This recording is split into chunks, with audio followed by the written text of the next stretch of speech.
Hey everyone, welcome back to another video. My name's Pufftastic, but you can call me Puff. So today I have an important personal topic I'd like to speak about, which I am very nervous about touching upon, but it's something I've wanted to discuss for a very long time now, based off of my experiences as someone undiagnosed who has been trying for a diagnosis since September of 2021, along with my struggles, and this is hopefully something that is educational while also respectful to the topic, because this is something that I really don't want to mess up. This topic is autism and the state of the NHS, along with my experiences as a young person. So first of all, some disclaimers. This video is no way intended to provide professional guidance to anyone else who may be in the same position as me right now. I'm saying this because I don't wish to accidentally spread misinformation, and if anything I do say is incorrect, I urge you to correct me, especially if that thing in question could be harmful to others. I will be deleting all comments that are ignorant towards self-diagnosis. I will be making a section in the video dedicated to this topic, but please remember the circumstances some people are under which prevent them from receiving immediate help and confirmation, so keep an open mind and hear what I have to say before commenting. Anything I discuss and talk about regarding myself is completely regarding myself. Just because you might be suffering from a lot of these problems yourself doesn't inherently mean you are also on the spectrum, and I recommend if you feel a lot of these situations and feelings relate to you, you research the topic yourself to gain a better understanding before pursuing a professional on the matter. I will not be referring to functioning labels in this video, as I understand the controversy and negative feelings harboured towards them by many people, but instead I will be referring to autism as a spectrum, with some people needing more support than others, as some people have found an effective way of coping with day-to-day life. Please keep all discussions civil and respectful. This video is made to be light-hearted as possible and for mainly entertainment purposes, along with awareness and education on the topic at hand, as I don't want my channel to be something focused around heavy topics frequently. So if everything I've got is, out the way, everything sounds good, then we're good to go. There's several things I'm planning on touching on, such as the UK healthcare system, lack of awareness and exactly what autism is and how it's affecting me, and how being aware of exactly what I'm struggling with has really helped me. Starting off with what autism is. Chances are if you clicked on this video, you're on the spectrum, but if you don't know, a summary is, autism is a condition where a person's PIEs are often affected. PIEs stands for physical, intellectual, emotional and social experiences. I'm putting this in terms of my health and social course because it allows me to explain this a lot easier. A person with autism may struggle with things more so than a neurotypical person, which is a person who does not have autism. And something important to know is that every person on the spectrum is different. Autism often works in ways of either being one extreme or the other in terms of symptoms. For example, I have a very low pain tolerance and a tiny scrape can send me into a meltdown. Meanwhile, someone else with autism could break a bone and barely feel a thing. They're completely different things, but they're both signs of autism. Another myth is that every person with autism struggles with loud noises, like having someone scream down their ear. This is very common, but it doesn't apply to everyone. For me personally, I struggle with specific noises or being in loud rooms for prolonged periods of time. Some noises don't faze me much, but other things make me want to cry. So if you have someone in your life with autism, it's good to equip yourself with the knowledge that knowing one autistic person doesn't mean you know them all. Make sure to take note of things they struggle with and don't make a fuss over it when they do get upset, because this can make someone feel so isolated and different, and nobody wants to feel that. My experience with autism spectrum disorder has been a very rocky one. A lot of my life I've struggled with lots of things such as social interaction, sensory issues, and very importantly relating to other children, and this is because of my very narrow interests. Personally, my brain struggles to keep more than one interest at a time, and when I'm into something, I'm very into it. And usually that thing is the thing that consumes who I am for how long I'm into it. This means that I often struggle to relate to a lot of people, since I can't talk about shows my friends like, and struggle to show interest in things that I don't really care for. And if I am into the same things as other people, then they usually find me weird because apparently I'm too into it. A lot of people have also called me weird for this, and I often have people who dislike me who haven't even spoken to me before. And when I got into Genshin, it was the only thing that I would interact with all day, and I'd easily spend like a minimum of 5 hours playing the game straight, forgetting to eat and drink in the process, which I very rarely get the urge to drink something. I very rarely feel thirsty, and that's left me to be a very dehydrated person since my body doesn't tell me when I should be drinking or not. I've always had a feeling of otherness, and I'm absolutely terrible at controlling my emotions, which has led to many outbursts, one including me having a meltdown so bad in the middle of my school that there was a crowd of children from a younger year group watching me scream at this girl to get away from me because I was so overstimulated. She hadn't shouted at me in most people's eyes, but I was already distressed prior to her confronting me, so the combination of her coming close to my face and being hostile towards me made me so overwhelmed. Everything else felt loud and extremely distressing to me at the time, but I'm not going to go into that incident because regardless of who started it, the sole purpose of bringing that event up is to display the severity of my meltdowns, which I am absolutely terrified of experiencing in public because I don't really want to get arrested. It was after this breakdown, actually, that I went online and looked up multiple disorders. I'd always felt that there was something wrong with me, and after looking through tons of different disorders, I came across autism, which after reading and watching a few videos, I cried my eyes out because I could relate so much to everything these people were saying, and I felt a feeling of hope for once around my situation. I spoke to my mom about it, who disagreed at first. My mom did not know what autism was at all. I'd been missed by staff even after showing symptoms at a young age because I was in the early stages of school in the late 2000s to early 2010s, and diagnostic criteria was very different then. Asperger's was still being diagnosed, and as a female I was regarded as either dramatic or slow at settling in or shy, which was odd because I was a very, very chatty child, but I would crumble and break down literally just at the hand dryer because the noise could be painful for me. Even my mom did research herself, and she referred me to CAMHS. And oh boy, CAMHS. Time for that segment. So CAMHS stands for Child and Adolescent Mental Health Service, and it's the UK's child mental health line. They do therapy, diagnosis of multiple different things, and probably some other things that I don't really know, but I got referred there for my autism diagnosis by my school Senko, which is basically just a child's mental health and safeguarding person, I think. Either way, he was the referral man, and first of all, it took me from September to March the next year to even get an appointment. And I am going to complain about the waiting times, but that's not actually my main problem because I recognise that the NHS is severely understaffed, along with mental health workers as a whole. This isn't something completely at fault by them, but what I am going to talk about is the absolutely degrading and horrendous service.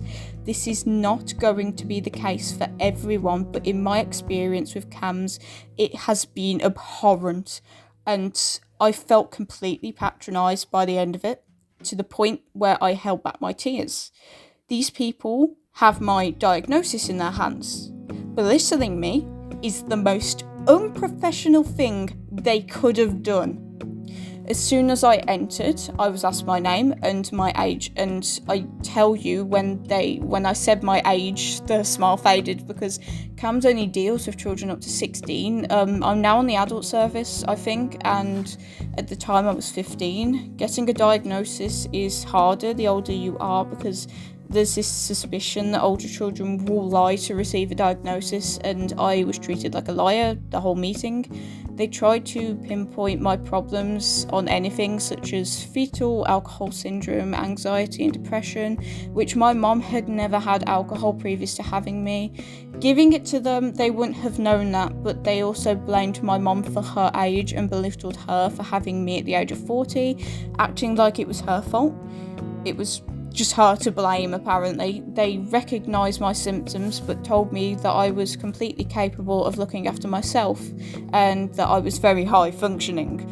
Every time I explained something I struggled with, I was told I'm a very well put together person and it can't be that bad. And just a little bit to add on, I had an experience with CAMHS very recently. This was only in November, and what happened there was I went back there because I had an incident, if you can get what I mean by that. And when I went there and they explained what happened, I live next to a river, which makes it very easy for me. And I had, and they said to me, so was anyone present at the time? And my mum was like, yeah, I was present at the time. I was holding her back. And they turned around, bluntly stared at my mum and said, "You're not very strong. You don't look very strong. You're tiny. You're small." She couldn't have wanted it that much. They really went on and said that. Which that is the worst thing ever. The fact that they basically said to my face that I was lying about that. The fact that they said I was I couldn't believe that. They couldn't even believe me on that, and that is just, I have no words, because I didn't think that they could get that bad.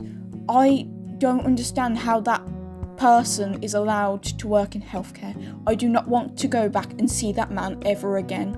I'm going to attempt to move workers because I don't like him. I don't want to be near him. And the fact is, I don't think he's going to find this YouTube video so I can talk about it. I don't like him. Can he not be my CAMHS worker? Because I just don't like him. But regardless, I am fine mentally at the moment. I am finding things exciting again, which I haven't found things exciting in a while. But I'm getting on the side rant. I'll send you back to the main video. This is an edit. I'm adding this in later. They dismissed my feelings, and with this, they were also saying that my eye contact was very good, even though I barely made eye contact with a guy. They also loved to try and catch me out with sarcasm, which is why I believe they didn't believe I was genuinely serious about my problems. They do things like make a sarcastic joke or use phrases to catch me out, which even when I didn't understand the joke, there's this thing called masking, and I don't understand a lot of social cues, jokes, and acronyms, but I bet, do you think I'm going to make that obvious and make a fool of myself? No. I'm smart enough to know that if I blankly stare at someone, I'm not going to be well received. Masking is automatic in a lot of cases for many autistic people. It's almost as if they completely forgot that autistic people mask in the first place. I'm not the most socially adept person, but at least I know the safest option is to agree and laugh at everything someone says if I don't understand it. That was the utter boiling point of that meeting. Honestly, I think one of the reasons for my treatment this way is up to the NHS's current attitude of only helping out those who they think the help is most viable to. I'm a 16-year-old and I've gotten through a substantial amount of my adolescence alive and well enough. They would rather channel their energy and resources into a child who is early on diagnosed, and even if I threaten to do things, they won't care and they never will until it happens, and that's the most sick thing about this corrupt system in place. I was originally referred onto them under DSM-3, which there is a DSM 1 to 5, which is supposed to be symptom bans. I've been put onto DSM-5 by those workers. I'm undiagnosed officially, but since I'm not predicted my diagnosis until 2026, it's easier for me to accept autism as a part of me, as a better way to cope with the landscape around me and learn from autistic safe spaces. This is why I hate people who are blind to self-diagnosis. I understand being upset if someone does a few nights of research then tells everyone they're autistic, but the point in my case is I genuinely cannot get diagnosed until 2026, and I don't scream about it to people. I don't go around telling everyone that I have autism. I have told a few friends, close friends and family, And not even all of my family has accepted that. They just tell me that I'm delusional because autistic people are in homes and things and they can't do anything for themselves, which is point on the fact that there's not enough education around it. Due to the extremely long waiting lists, believe me, I've tried to push it, which I will rant about later, and can you blame me for wanting to understand myself? It's been almost 2 years since my first referral. I've spoken to medical professionals, I've gone through 3 separate filters which weed out people who aren't on the spectrum, and I've been able to understand myself a heck of a lot more since being aware. I will never claim to be diagnosed when asked until the day I receive a diagnosis. I will continue to push for a faster diagnosis, and I'm not hesitant to talk about the abysmal treatment I've received from CAMHS because I'm not the only person who has had terrible treatment through CAMHS. I've heard stories of worse, people not getting diagnosed until becoming violent, which kind of insinuates autistic people are violent, and one of my friends who was there for depression being taught by a lady how to make a sandwich. She was 14 at the time. I think she could make a sandwich. And I don't think it's wrong to shine a light on the issues like this, because there needs to be a change in attitudes towards people receiving healthcare. I'm going into the healthcare sector, and believe me, I'm not treating anyone the way that I've been treated. It's important to make your patients actually feel valid and understood, especially when receiving any kind of mental health help. Telling them to go outside and smile doesn't do anything, believe me. As of now, I'm getting better mentally. I've been supposed to be seeing a speech and language therapist, but following on from the piss poor service, even though I have been promised that by the time I finish school, I am currently in my last week of school, I have had absolutely no news. I cannot trust a thing any adult in the healthcare system says. You'll receive something soon basically translates to we'll probably see you in the next few years, and although I'm doing better mentally now, the point is I may have not pulled myself out of it, and if I didn't and had continued to worsen, anything that would have happened to me would have been all up to them. They made me feel invisible.